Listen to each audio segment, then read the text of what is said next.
Now we shall begin. You should answer the questions as you listen, because you will not hear the recording a second time.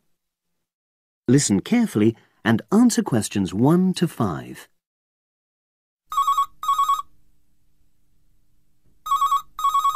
Pinder's Animal Park, hello. Oh, hello. I'm ringing to ask whether you have any jobs available. What sort of work are you looking for? Is that permanent or part-time or...?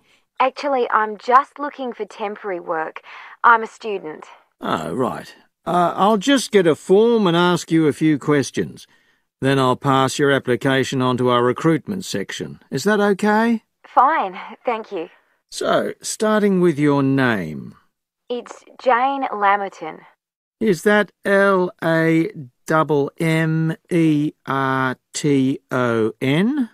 There's only one M in it.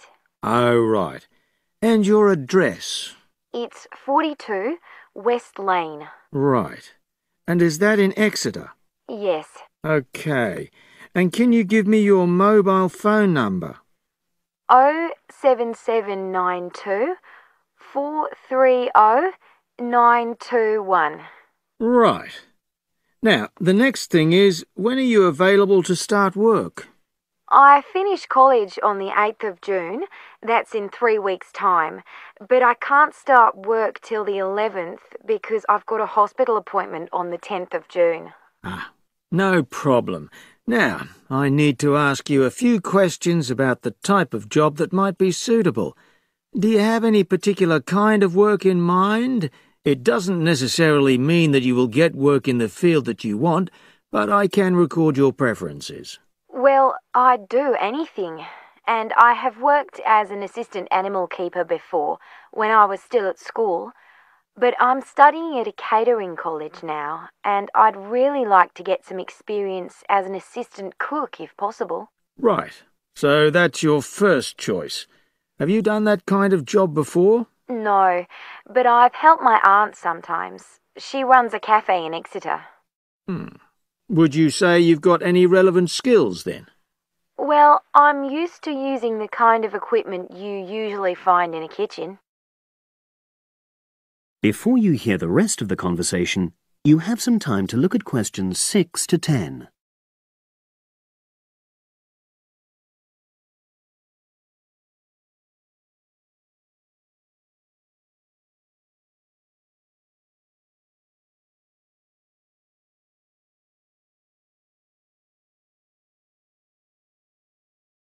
Now listen and answer questions 6 to 10. Okay. And I know you're still studying, but do you already have any qualifications related to that kind of work? A hygiene qualification, for example? I haven't, no. But I've got a certificate in food handling. I did it before I decided to become a full-time student. Fine. Okay. That means you wouldn't need any specific training if you did get the kind of work you wanted. But you'd have to do a short course on first aid. All our new employees do that. It just takes half a day, and most people find it generally useful. Oh, yes, I'm sure it is. Well, that's about it, really. Just one last thing. Can you give me the name of someone who would give you a reference, like a previous employer or... Oh, yes. You can put Dr. Ruth Price. Okay. Is that one of your college lecturers? She's my college tutor. She's known me for over 2 years, and I'm sure she wouldn't mind. In fact, she's given me a reference before. Fine. We'd probably contact her by phone. Do you happen to know her number? I've got it on my phone, yes. It's 0208 685 114. That's a landline. Good. Well, as I say, I can't promise anything, but I'll pass your application on, and you should hear in a few days. Is there anything else? Just one thing. I suffer from a particular type of colour blindness, and sometimes employers have to make special arrangements for that. Okay, I'll make a note of that. It won't be good that you've made us aware of it. You can provide us with more details if you're offered a job. Okay. Thanks very much. Bye. Bye. That is the end of part 1. You now have half a minute to check your answers.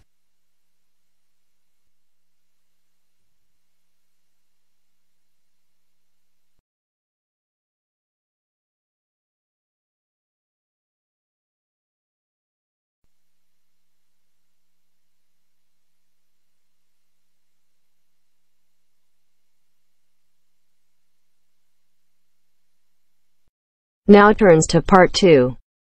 Part 2. You will hear 2 engineering students, a woman in her 6th year called Linda and a man in his 5th year called Matthew, discussing the benefits of student work placements. First, you have some time to look at questions 11 to 16.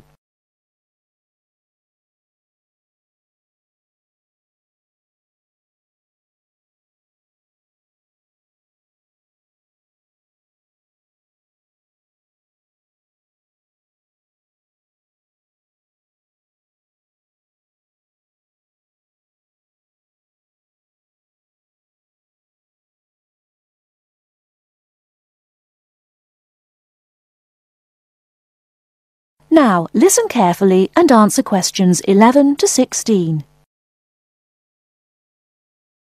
Hi, Linda. Can you spare a few minutes? Hello, Matthew. No problem. I just wanted to talk to you about temporary work placements. I've never really thought there was a good reason for doing one. I've got some savings, so I don't really need the money at the moment.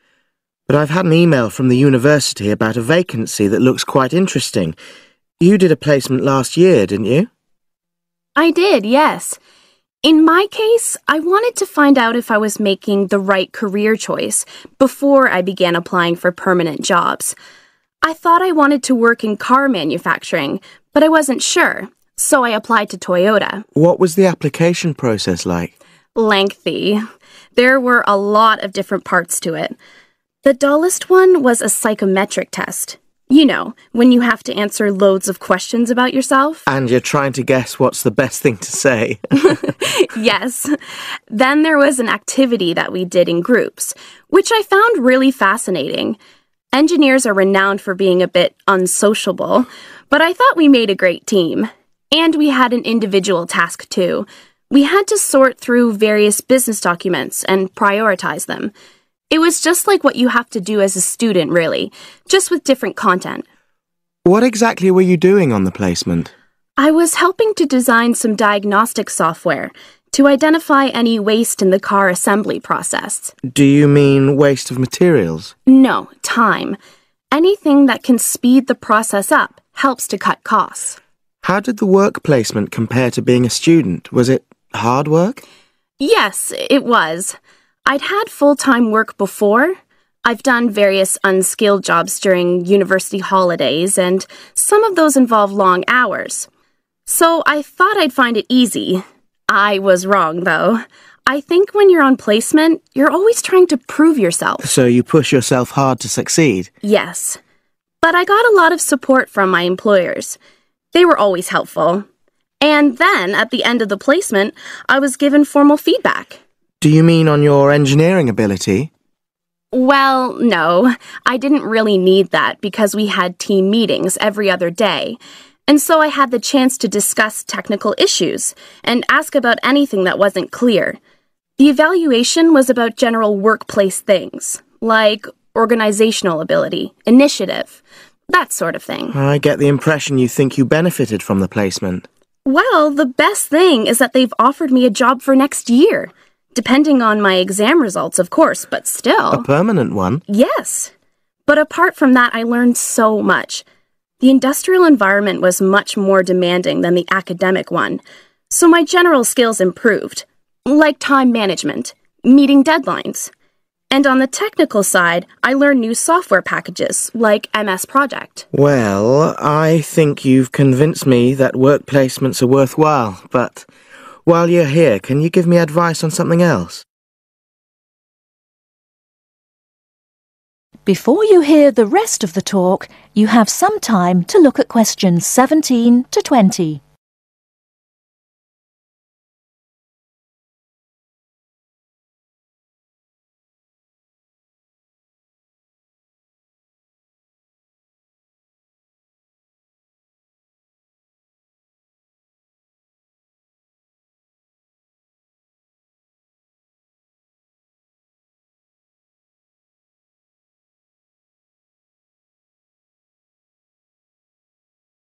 Now listen and answer questions 17 to 20. I'm about to make a start on the engineering materials module and I've got a book list here. Can you have a quick look and tell me what you would recommend? That's if you can remember. Let's see. I do remember some of them. Yes, this one, The Science of Materials. I found the subject quite hard generally, but this book is very accessible, so it suited me. It doesn't cover everything, though. What about this one then? Materials engineering. Oh, yes. I do remember that. But it's a bit out of date now, isn't it? Unless it's a new edition. I don't think so. But what I liked about it were the pictures. They really helped to understand the descriptions. It's useful just from that point of view. Let's see, what else? Oh, yes, that one there, Engineering Basics. I think out of all these, that's got the widest coverage. But I've looked at the contents page and it hardly mentions nanotechnology. Yes, you're right. The evolution of materials does, though. It's a recent publication, so it covers all the latest developments. It's a bit thin on the 1960s, though, and that decade was quite important. Well, it sounds as if they all complement each other in some ways. I don't suppose you can lend me... That is the end of part 2. You now have half a minute to check your answers.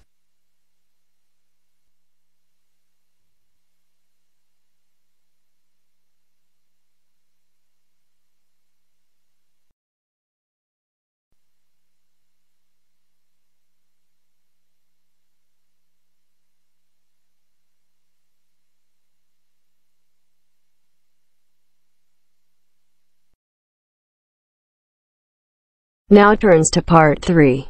Part 3. You will hear a conversation between Wolfgang and his new friend Mary, who has already been at the college for a few months. In the first part of the conversation, they're talking about a social activity program at college. First, you have some time to look at questions 21 to 26.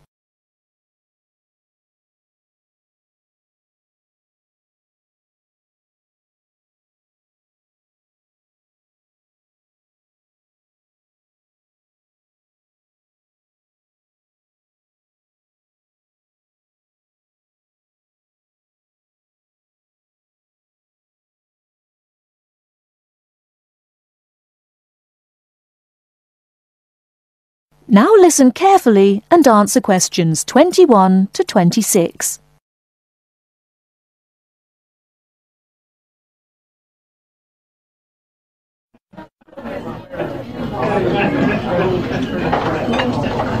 Hi, Wolfgang. Ah, Mary, how are you? Oh, fine. How's it going? Have you just had a class? Yes, I just finished my listening class. It was a little bit difficult. Yeah. It's always difficult when you first arrive somewhere. I found it quite hard when I first arrived. But you know what really made a difference? Was going on these social activities that the college arranges for you. It gives you a chance to practice your English and... I've heard that the college is pretty good about organising those kinds of things. How do I find out about it? Well, I've just picked up a schedule today. Let's have a look at it. Here it is. What is it? A schedule for this week or...? Yeah, let's have a look. Okay, yeah. Maybe we can do some things together, in fact. Yeah, that would be great. So... Let's see. What are they doing tonight? Monday night? Well, they've got singing with guitar. So I went to this last week. Oh, really? Yes, it's quite good fun. Is it pretty good? Yeah. What do they do? Do they have a concert or...? They teach you, modern and traditional songs. Well, I'm not much of a singer, but, Oh, come on. You should go. It's really good fun. Well, I suppose it'd be a good way to practice my English. Yeah, 'cause you learn kind of British folk songs and things. It's really interesting. Oh, but look at that. That starts at 8, but I noticed at 9 o'clock there's a late-night coach to Cambridge for a film. I think I'd want to go to try that. What time does this singing thing finish, do you know? Oh, well, usually it kind of lasts about 2 hours. But I mean, we can always leave earlier. They don't mind. Oh, okay. So we can do both then? Yeah, so... Right, so that's at 9 o'clock. Yeah. What movie is it? Let me see. Oh, it's Rocky. Have you seen it? Rocky? Oh, that's the one with Richard Dreyfuss, isn't it? Richard Dreyfuss? No, it's Sylvester Stallone. Oh, yes, I remember now. American movie. Yes, I haven't seen that. I want to see that. Good, let's go to that. All right. Oh, okay. Oh, did you see on Tuesday that there's a tennis tournament? Tennis? What time is that? Well, that's at 4 o'clock in the afternoon. Where is it? Is it on campus, or...? No. It's at Wembley, so that's in London. Oh, so it's pretty far away then. What time will it be coming back? The coach gets back at midnight. Oh, midnight. Well, tell you what, I think maybe I'd better cancel on that, because I've got a class Wednesday morning, and I'm afraid, at about 8:30, I'm afraid if I came back that late, I probably would, I'd be very tired in class, and actually I'm more into football myself anyway. Oh, football? Well, did you see there's a football match on Wednesday? Oh, yeah? Well, who's playing? Let's see. Oh, it's England and Brazil. Oh, I really want to see that. Would you like to go together? Yeah, sure. What time is it? Let me see. It says 15:30. So that would be 3:30. 3:30, huh? Now, I have a lecture right after lunch on Wednesday at 1:30. Uh-huh. What lecture's that? Oh, well, there's a journalist coming from the BBC. He's going to talk about his experiences as a foreign correspondent. Oh, that sounds interesting. Would you like to go? Yeah, what time do you say it was? Right after lunch, around 1:30. Oh, 1:30. I have a class then. Oh, yeah. Oh, that's too bad. Well, what time does your class finish? It's an hour long, so it finishes at 2:30. Oh, well, I shouldn't imagine. The lecture shouldn't go much later than that either. So after your class and after my lecture, we can get together to go to the football game. Okay, so we can meet... Let's see, maybe 3 o'clock. Or maybe 3:15. Yeah, I think 3:15 would be all right. Okay, where should we meet? Well, usually on these kind of trips, the coach leaves from in front of the dining hall, so maybe we could meet there. Okay, so in front of the dining hall at 3:15. That sounds fine. Yeah, right. On Thursday, there's an international evening in school hall. Yeah, all songs and dances performance by students from all over the world. That's very interesting. Would you like to go and see? Yes, when is it? It will start at 8. Shall we meet at 7:50 in front of the school hall? Fine, 7:50 in front of the school hall.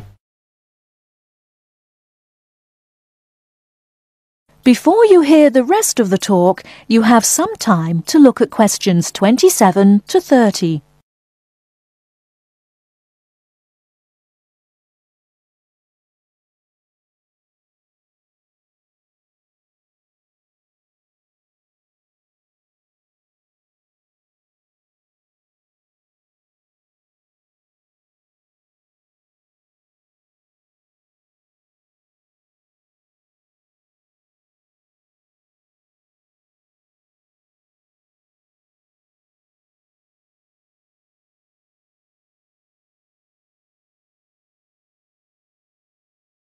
Now listen and answer questions 27 to 30.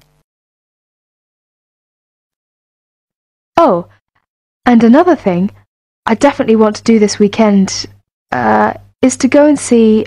they're going to have a trip to Stratford on Avon. I think it's on... Let me see, what day is that? Friday, I think my roommate told me. Oh, Friday. Would you like to go to that? Yeah, but are you sure it's Friday? I thought that's what he said, but I might have been mistaken. Well, usually these things are on weekends. Right. Let's see here. Oh, you're right, yeah, Saturday morning, 8:30. Aha. Right, Friday's the disco. Oh, disco. Yeah. So actually I've arranged to go with some of my friends. So if you'd like to come along with us... Oh, that would be very nice, yeah. Yeah, you can meet some more students. Oh, well, what time shall we go to that then? Well, it starts at... What time? 8:30, but we don't want to go too early. So let's say 9 or 9:30. Let's say 9:30. Okay, yeah, we can meet there, but we'd better not stay too late because the Stratford thing is, pretty early in the morning. The bus will be leaving at 8:30. Oh, yeah, right. So we want to make sure we get up for that. Yeah, say, by the way, this trip, since it's, quite a way away, do we have to pay anything extra for that, or is it free? Well, usually most of the trips are free. But, yeah, for these ones which are quite a distance away, then we usually have to pay a little bit extra. Is it a lot, or...? No, it's usually about £25, something like that. Oh, well, do we have to tell them ahead of time that we're going to go? Yeah, usually you have to sign up a couple of days in advance, so... Oh, where do we do that? Well, you do that at the Student Services office. So you have to go and see one of the social activities officers. Oh, so I just tell them that I want to go, and to pay my money and then sign my name. Well, I think I'll go ahead and do that today. Actually, I've got some free time right now. Do you know where I go to do that? Yeah. It's the Student Services office. It's just across the road from here. Oh, okay. Well, across the kind of... You mean the green building over there? Yeah. So it's on the second floor. Oh, okay. Well, tell you what, are you going to the Shakespeare thing? Yeah, sure. Would you like me to go ahead and sign you up as well? Oh, yes, yeah, that'd be great. But, well, I haven't got any money on me at the moment. Oh, don't worry about the money, that's fine. You can pay me back this evening. I'll go and sign us now, and then when I meet you tonight at the singing, you can, give me the money then. Oh, well, if you are sure, that'd be great. No, it's no problem. Okay. Oh, is that the time? I'd better go. I've got a class. I'll be late. Okay, sorry. I'll see you later then. All right. See you tonight. Bye. Bye. That is the end of part 3. You now have half a minute to check your answers.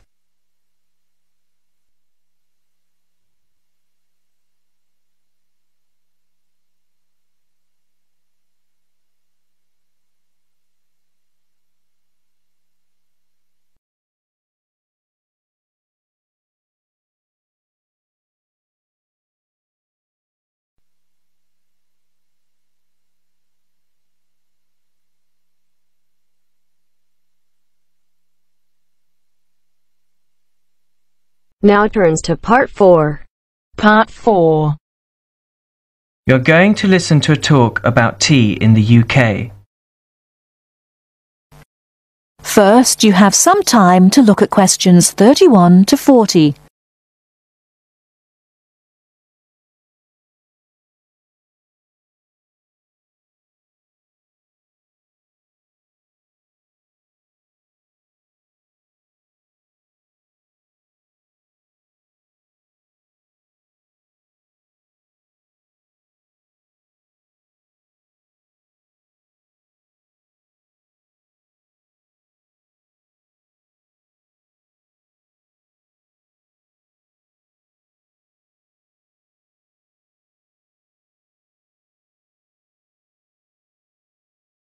Now, listen carefully and answer questions 31 to 40. During the 1930s, there was a popular song which had the title, "Everything Stops for Tea," and to millions of British people, a restful cuppa is still an ideal way to relax for a few minutes from the rigours of the day. The English custom of drinking tea has its roots in the 17th and 18th centuries. When first imported to Britain, the exotic cha, or cha, as the Chinese tea was variously called, was considered a man's drink to be enjoyed with colleagues at London coffee shops. These were popular meeting places for many walks of life: politicians, lawyers, poets, actors, and writers. Many London clubs began in this manner, and the famous Lloyd's Insurance underwriters started out as Lloyd's Coffee House. In 1706, the first coffee house that offered tea was Tom's Coffee House, owned by Thomas Twining. He realized that he needed to introduce an added attraction to compete with the many other coffee houses in London, and tea was rare, exotic, and extremely expensive. With these credentials, tea became an exclusive drink and enabled Twining to open a tea shop under the sign of the Golden Lion in the Strand. By the 18th century, the ladies of the more affluent classes were going China mad, using tea as an excuse for displaying their extravagant purchases of Chinese porcelain and Dresden tea sets. A comprehensive tea tray would consist of a teapot and stand, teacups and saucers, sugar bowl, milk jug, and basin for discarded tea and tea leaves. Tea was still expensive and kept in locked tea caddies. Skilled craftsmen fashioned caddies of carved inlaid woods fitted with crystal and precious metals. To ensure the servants weren't tempted by this priceless commodity, the caddy was kept locked, and only the mistress of the house held the key and prepared tea when guests came to visit. No well-brought-up young Englishwoman could consider herself socially acceptable unless she knew how to brew a proper cup of tea. As the 18th century progressed, changes in commerce and working hours resulted in the main meal of the day being taken much later in the evening. The prospect of lasting from breakfast until evening did not appeal to the Duchess of Bedford, who is usually credited with being the first to alleviate late afternoon hunger pangs by introducing a small 4 o'clock meal served with tea. With time, the light, wafer-thin toast or delicate white bread gave way to exotic fillings like tomato and egg, cucumber, chicken, or potted shrimps, followed by buttered scones, crumpets, or elegant pastries. The popularity of tea continued to spread, but it was not until 1839 that the first shipment of Assam Indian tea was landed in Britain. A healthy trade with India was soon established, and tea clippers, like the Cutty Sark, now a museum in a dry dock at Greenwich, were reaching the peak of their sailing days. In 1879, the first limited shipments of Ceylon tea began to arrive, and by 1880 this had been firmly established alongside Indian and China teas, giving the broad range of teas that are available today. There have been few changes in 3 centuries of tea trading. London is still the centre, and indeed Twining still has a shop on the site of the original Tom's Coffee House at 216 The Strand. The name Twining has been linked with tea for over 280 years. Indeed, it was Richard Twining, in his capacity as chairman of the dealers of tea, who in 1784 persuaded Prime Minister William Pitt to reduce the high tax on tea, making the beverage more accessible to the general public.